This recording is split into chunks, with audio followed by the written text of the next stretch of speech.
नमस्कार मित्रांनो, आज आपण अशा एका साक्षात परब्रह्माची म्हणजेच श्री स्वामी समर्थ यांच्या प्रकट दिनाची महाकथा ऐकणार आहोत, ज्याने कोणतेही मोठे ग्रंथ लिहिले नाहीत, हातात तलवार घेतली नाही किंवा स्वतःसाठी सोन्या चांदीचे राजवाडे बांधले नाहीत, पण ज्याच्या एका नुसत्या कटाक्षानं आणि स्पर्शानं लाखो भक्तांचे संसार शून्यातून उभे राहिले, ज्याच्या केवळ अस्तित्वानं मातीचे सोने झाले आणि मृत्यूच्या दाढेत गेलेली माणसेही जिवंत परत आली. कथा आहे 18 पगड जातींच्या आणि लाखो भाविकांचे सर्वोच्च श्रद्धास्थान अक्कलकोटचे स्वामी साक्षात श्री दत्तगुरूंचा पूर्ण आणि प्रबळ अवतार श्री स्वामी समर्थ यांच्या अत्यंत गूढ, भयंकर आणि अंगावर शहारे आणणाऱ्या अद्भुत प्रकट दिनाची. ही कथा केवळ ऐकल्यानं घरात सुखशांती येते आणि आयुष्यात आलेली भयंकर संकट कुठल्या कुठे पळून जातात. त्याआधी मित्रांनो, मी साक्षात परब्रह्माची ही महाकथा बनवण्यासाठी खूप मेहनत घेतली आहे. जर तुम्हाला माझा हा प्रामाणिक प्रयत्न आवडला असेल तर व्हिडिओला लाईक नक्की करा आणि खरोखर तुमची स्वामींवर 100% श्रद्धा असेल तर चॅनलला सबस्क्राईब करायला अजिबात विसरू नका. चला तर मग एका अथांग प्रवासाला सुरू करूयात. ही कथा खऱ्या अर्थानं सुरू होते ती आजपासून शेकडो वर्षांपूर्वी, इसवी सनाच्या 15व्या शतकात, आणि या कथेचे मूळ दडलेले आहे ते आंध्र प्रदेशातील श्री शैलम या अत्यंत पवित्र आणि शिवमय ज्योतिर्लिंगाच्या जवळ असलेल्या एका अत्यंत घनदाट, गूढ आणि भयंकर अशा कर्दळीवनात.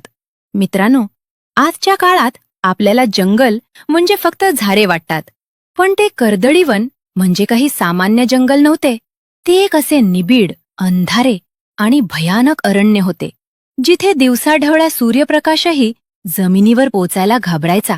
तिथे इतकी दाट झाडी, काटेरी वेली आणि भयंकर विषारी श्वापदे होती की तिथे माणसाचे तर सोडाच, पण मोठ्या प्राण्यांचेही जाणं म्हणजे साक्षात मृत्यूला आमंत्रण देण्यासारखे होते. तिथे फक्त आणि फक्त नाग, भयंकर साप, वाघ आणि हिंस्र श्वापदांचाच वावर असायचा. संपूर्ण जंगलात एक अशी नीरव, काळजाचा ठोका चुकवणारी शांतता असायची, जी माणसाच्या मनाला अक्षरशः गोठवून टाकेल. आणि याच भयंकर जंगलात घडत होता एक असा महाचमत्कार, ज्याची साक्षात देवादिकांनाही कल्पना नव्हती. साक्षात भगवान दत्तात्रेयांचा दुसरा अवतार मानले जाणारे श्री नृसिंह सरस्वती महाराज, ज्यांनी संपूर्ण भारतभर लाखो लोकांचे दुःख दूर केले, भक्तीचा मळा फुलवला. ते आपले अवतार कार्य संपून गाणगापूर येथे आले. तिथे आपल्या लाडक्या भक्तांसाठी त्यांनी आपल्या निर्गुल पादुका ठेवल्या आणि त्यांनी अत्यंत शांतपणे या भयंकर आणि अथांग कर्दळीवनात प्रवेश केला. जगाच्या कोलाहलापासून दूर, मानवी डोळ्यांच्या पलीकडे जाऊन त्यांनी त्या निबिड अरण्यात एक अत्यंत एकांत आणि निर्जन जागा निवडली. त्यांनी आपले डोळे घट्ट मिटले, देहाची शुद्ध हरपली आणि ते एका अत्यंत प्रदीर्घ, अथांग आणि घोर समाधी अवस्थेत लीन झाले. मित्रांनो, समाधी म्हणजे केवळ डोळे मिटून बसणं नसते, तर ते साक्षात परब्रह्माशी एकरूप होणं असते. नृसिंह सरस्वती महाराजांचा तो तेजस्वी देह तिथेच एका जागी स्थिर झाला. त्यांचे श्वास अत्यंत संथ झाले आणि त्यांनी स्वतःला काळाच्या पलीकडे नेऊन ठेवले. काळ कोणासाठीही थांबत नाही. सूर्य उगवत होता आणि मावळत होता, ऋतू बदलत होते. कधी भयंकर उन्हाळ्याच्या झळा त्या जंगलात आग ओकत होत्या, तर कधी मुसळधार आणि प्रलयंकारी पावसानं संपूर्ण जंगल पाण्याखाली जात होते. हिवाळ्यात रक्ताचे पाणी करणारी थंडी पडत होती. पण त्या घोर समाधीत बसलेल्या महापुरुषाला याची कसलीही जाण नव्हती. वर्ष उलटत होती, दशके सरत होती आणि पाहता पाहता मित्रांनो, 100, 200 नव्हे तर तब्बल 300हून अधिक वर्ष लोटली. 300 वर्ष एकाच जागे बसल्यामुळे निसर्गानेही त्यांच्या भोवती आपला विळखा घट्ट केला होता. त्यांच्या त्या निश्चल आणि तपस्वी देहावर मुंग्या आणि वाळवीने हळूहळू एका प्रचंड मोठ्या आणि भयंकर वारुळाला आकार दिला होता. ते वारूळ इतके मोठे आणि अकराळ विक्राळ झाले होते की साक्षात एखादा लहानसा डोंगरच वाटावा. आजूबाजूला काटेरी वेलींचा आणि रानटी झाडांचा भयंकर विळखा पडला होता. त्या वारुळाच्या आत साक्षात परब्रह्म दत्तात्रेयांचा तो महातेजस्वी अंश दडलेला आहे याची कोणालाही सुतराम कल्पना नव्हती. बाहेरचे जग सतत बदलत होते. कित्येक राजांची राज्ये आली आणि मातीत मिसळली. अनेक पिढ्या नष्ट झाल्या, पण त्या वारुळाच्या आत काळ जणू गोठून गेला होता.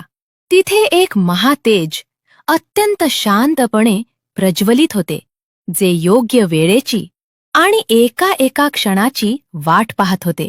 आणि अखेर मित्रांनो, तो दिवस उजाडला. नियतीचे चक्र पूर्ण झाले होते आणि जगाच्या कल्याणाची वेळ आता समीप आली होती.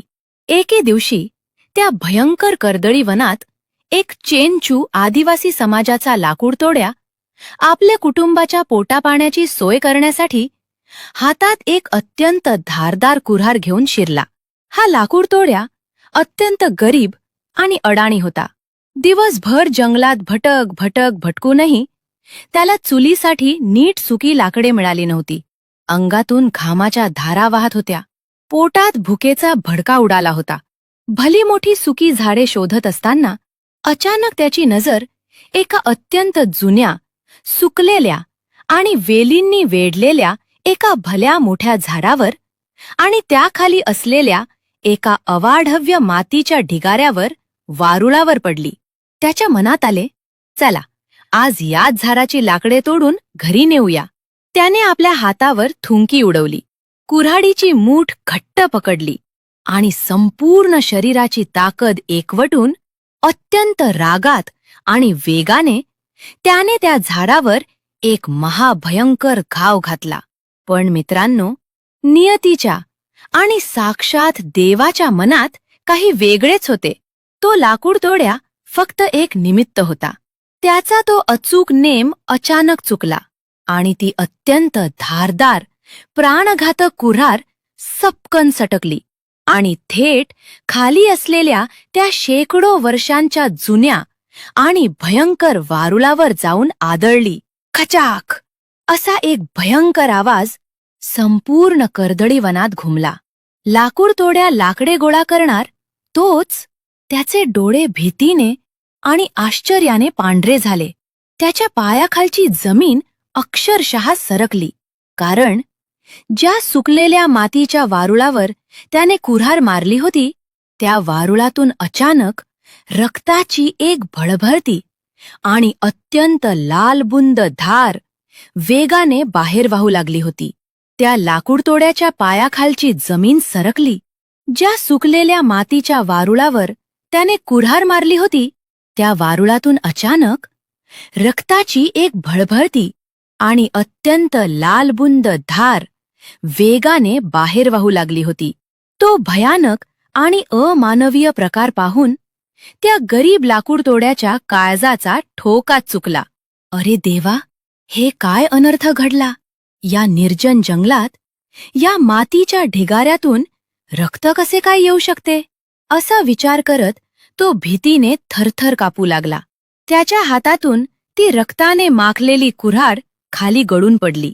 तो अक्षरशः वेड्यासारखा मागे सरकू लागला आणि पुढच्याच क्षणी मित्रांनो, संपूर्ण कर्दळी वनात एक असा महाभयंकर आणि डोळे विस्फारणारा चमत्कार घडला ज्याची साक्षात देवादिकांनाही कल्पना नसेल. त्या वारुळाची माती अचानक दुभंगली.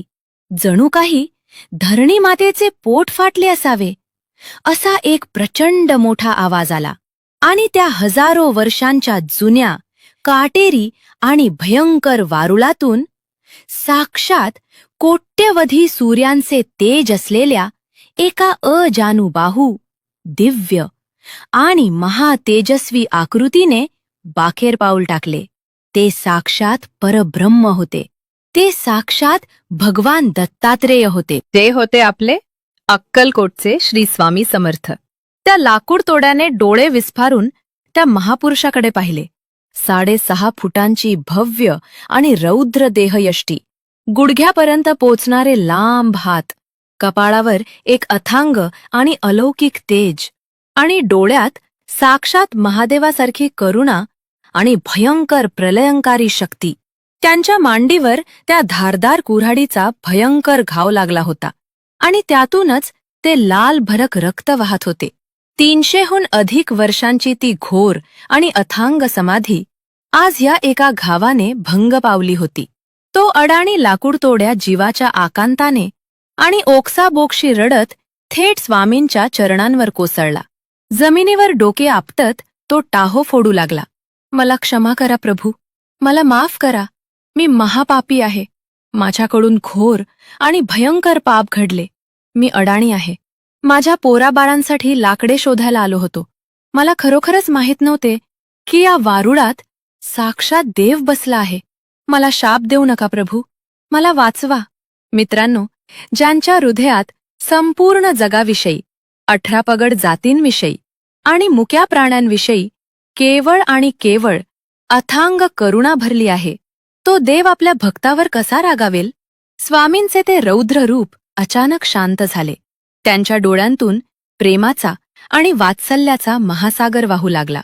त्यांनी अत्यंत प्रेमाने आणि शांतपणे त्या रडणाऱ्या आणि थरथर कापणाऱ्या लाकूडतोड्याच्या पाठीवरून आपला अभयहस्त फिरवला.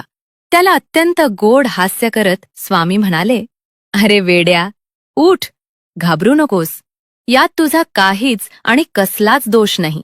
माझ्या प्रगटीकरणाची वेळ आता जवळ आली होती. या जगाच्या उद्धारासाठी मला बाहेर यायचेच होते. तू तर केवळ एक निमित्त आहेस. जा, तुझे कल्याण होईल. कुऱ्हाडीच्या त्या एका घावाने जणू जगाच्या कल्याणाचे आणि गरिबांच्या उद्धाराचे साक्षात कुबेराचे दारच उघडले होते. मित्रांनो, तो अत्यंत शुभ, पवित्र आणि मंगलमयी दिवस होता. चैत्र शुद्ध द्वितीया म्हणजेच आपल्या गुढीपाडव्याचा दुसरा दिवस. आणि म्हणूनच आज संपूर्ण जगात लाखो भाविक हाच दिवस श्री स्वामी समर्थ प्रकट दिन म्हणून अत्यंत भक्तिभावाने आणि डोळ्यात आनंदाश्रू आणून साजरा करतात. यानंतर कर्दळी वनातील ती घोर समाधी संपवून स्वामींनी जनसामान्यांच्या उद्धारासाठी पुन्हा एकदा आपली महाभ्रमंती सुरू केली. त्यांनी स्वतःला कधीही एका जागेवर किंवा एका मठात बांधून ठेवले नाही. हिमालयातील बर्फाच्छादित आणि गोठवणाऱ्या शिखरांपासून ते थेट दक्षिणेपर्यंत त्यांचा तो अफाट प्रवास सुरू झाला. ते कलकत्ता, काशी, हरिद्वार, द्वारका, गिरनार अशा संपूर्ण भारतभर फिरले. जिथे त्यांचे पाऊल पडेल तिथे भक्तांचे दुःख आणि दारिद्र्य जळून खाक व्हायचे. ते कधी चंचल भारती तर कधी दिगंबर स्वामी या नावांनी वावरले. कधी ते राजवाड्यात जाऊन राजांचा अहंकार मोडून काढायचे, तर कधी एखाद्या भिकाऱ्याच्या झोपडीत जाऊन त्याची उष्टी भाकरी अत्यंत प्रेमाने खायचे. ऊन, वारा, मुसळधार पाऊस कशाचीही त्यांनी पर्वा केली नाही. कित्येक वर्षे भारतभर भ्रमण केल्यानंतर, लाखो भक्तांची दुःखे हरण केल्यानंतर अखेर तो सुवर्ण क्षण आला. इसवी सन 1856च्या सुमारास हे साक्षात चालते बोलते परब्रह्म सोलापूर जवळील अक्कलकोट नगरीत दाखल झाले. जेव्हा स्वामींनी पहिल्यांदा अक्कलकोटच्या त्या लाल मातीत पाऊल ठेवले, तेव्हा साक्षात निसर्गालाही कहीवरून आले होते. अक्कलकोटच्या त्या मातीला साक्षात पंढरपूरचे, काशीचे आणि कैलासाचे पावित्र्य प्राप्त झाले. अक्कलकोट नगरी आता जगाच्या नकाशावर एक महातीर्थ बनणार होती. अक्कलकोटमध्ये स्वामींनी पुढील तब्बल 22 वर्षे वास्तव्य केले. इथे त्यांनी स्वतःसाठी कोणतेही राजवाडे बांधले नाहीत, सुवर्ण सिंहासने मागितली नाहीत. ते कधी गावाच्या वेशीवर, कधी एखाद्याच्या गोठ्यात, कधी राजवाड्यात, तर कधी गरीबाच्या मोडक्या झोपडीत राहिले. त्यांच्या दरबारात राजा आणि रंक दोन्ही समान होते. जो गर्वाने आणि पैशाचा माज घेऊन यायचा त्याला स्वामी खड्यासारखे बाजूला काढायचे, पण जो प्रेमाने आणि श्रद्धेने यायचा त्याच्यासाठी ते साक्षात कुबेराचा खजिना आणि संजीवनी उघडे करायचे. स्वामींचे डोळे अत्यंत भेदक होते. त्यांच्या केवळ एका दृष्टिक्षेपाने लोकांचे भयंकर आणि असाध्य आजार बरे व्हायचे. मेलेली आणि प्राण सोडलेली माणसे जिवंत व्हायची आणि संकटात सापडलेल्या भक्तांना ते साक्षात वादळातून तारून न्यायचे. अक्कलकोटमधील त्यांच्या अशाच एका भयंकर आणि अंगावर शहारे आणणाऱ्या चमत्काराची कथा आपण आता ऐकणार आहोत. पण मित्रांनो, तो प्रसंग इतका अद्भुत आहे की तो ऐकून तुमच्या डोळ्यांतून पाणी आल्याशिवाय राहणार नाही.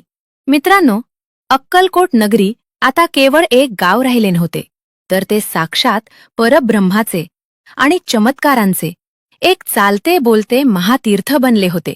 स्वामींची कीर्ती वाऱ्यासारखी नाही, तर साक्षात वणव्यासारखी संपूर्ण हिंदुस्थानात पसरली होती. अक्कलकोटमध्ये स्वामींच्या लीला इतक्या अफाट, गूढ आणि मानवी बुद्धीच्या पलीकडच्या होत्या की साक्षात विज्ञानालाही तिथे हात टेकावे लागायचे. त्यांच्या दरबारात दररोज हजारो लोकांची गर्दी उसरायची. कुणी रडत यायचे, कुणी आशेने यायचे, तर कुणी पैशाचा माज घेऊन यायचे. पण स्वामींचे डोळे साक्षात त्रिकालज्ञानी होते. त्यांच्या त्या भेदक नजरेतून कुणीही सुटू शकत नव्हते.